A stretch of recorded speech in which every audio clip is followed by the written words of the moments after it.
Hey everyone, want to create a stunning image by blending two photos together?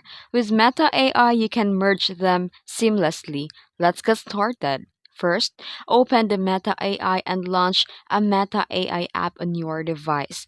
Then here, in the prompt box, type a prompt describing how you want the two photos to blend, like this example prompt here, and tell the AI to wait and add your prompt that you will upload the image one by one and select your first photo from the library. Once the photo is processed, upload the second photo.